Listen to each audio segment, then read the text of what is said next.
सोनिया गांधी एक ऐसा नाम है जिसको शायद ही किसी ने ना सुना हो। और आज हम इन्हीं के बारे में एक ऐसा वीडियो दिखाने जा रहे हैं जिसको देखकर आपको यकीन करना मुश्किल होगा, लेकिन हकीकत शायद यही है। अगर सब कुछ सही था तो उसे झूठ बोलने की जरूरत नहीं थी। उसने हर कदम पर झूठ बोला, यहाँ तक कि जन्मस्थान से लेकर उसके असली नाम तक। हाँ, ये सोनिया गांधी के बारे में है। बता दें कि सोनिया गांधी की शादी पूर्व पीएम राजीव गांधी के साथ हुई थी। उनका कहना था कि वे दोनों एक ही यूनिवर्सिटी में पढ़ते थे, लेकिन वहां सोनिया नाम की कोई स्टूडेंट थी ही नहीं। यहाँ तक कि उनके असली नाम की भी कोई स्टूडेंट नहीं थी। एक retired Indian police service officer Malay Krishnadhar के द्वारा लिखित किताब ओपन सीक्रेट में एक खुलासा किया गया। बता दें कि मलय कृष्णधर ने 29 वर्षों तक इंटेलिजेंस ब्यूरो में सेवा दी है।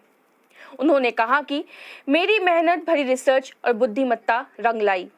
उन 4 मंत्रियों और 2 दर्जन सांसद केजीबी के लिए काम करते थे। केजीबी इन्हें इसके लिए मोटी रकम देता था। मलय कृष्णधर ने उनकी किताब में कुछ जाने माने तथ्य और पब्लिक सीक्रेटों को प्रकाशित किया है।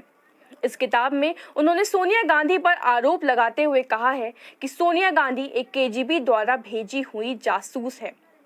वर्ष 1985 में रूसी जासूसी एजेंसी केजीबी द्वारा 2 मिलियन यूएस डॉलर यानी 94 करोड़ रुपए राहुल गांधी के स्विस बैंक खाते में जमा किए गए थे।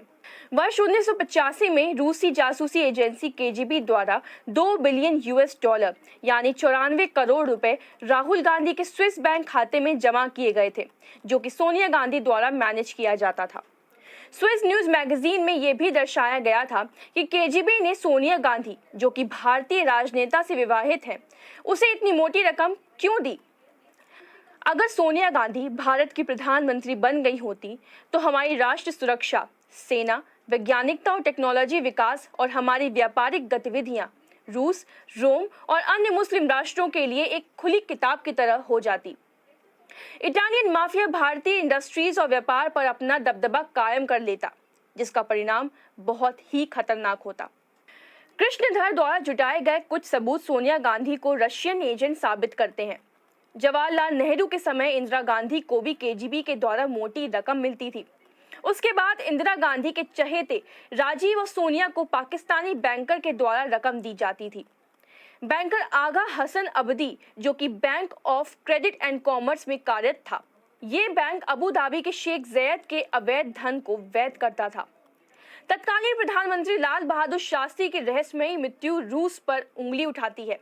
1965 भारत पाकिस्तान युद्ध के बाद शास्त्री जी पाकिस्तान के राष्ट्रपति आयूब खान से ताशकेंट में मुलाकात की और नो वॉर समझौते पर हस्ताक्षर किए, जिसमें लिखा था कि अब कोई युद्ध नहीं होगा। लेकिन चौंकाने वाली बात यह है कि उनकी अगले ही दिन रहस्यमयी मृत्यु हो गई और इससे जुड़े सारे सबूत मिटा दिए गए। संजय गांधी को केजीबी के कहने पर मारा गया था ताकि राजीव गांधी भारत के अगले प्रधानमंत्री हों। राजीव गांधी की मृत्यु श्रीलंका के आतंकी समूह एलटीटीई द्वारा की गई थी।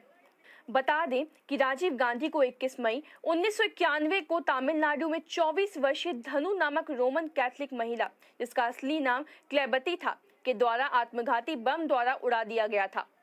राजीव गांधी को मार दिया गया तो बाहरी जासूसी एजेंसियों ने सोनिया गांधी को बढ़ावा देने के लिए पर्दे के पीछे से काम किया।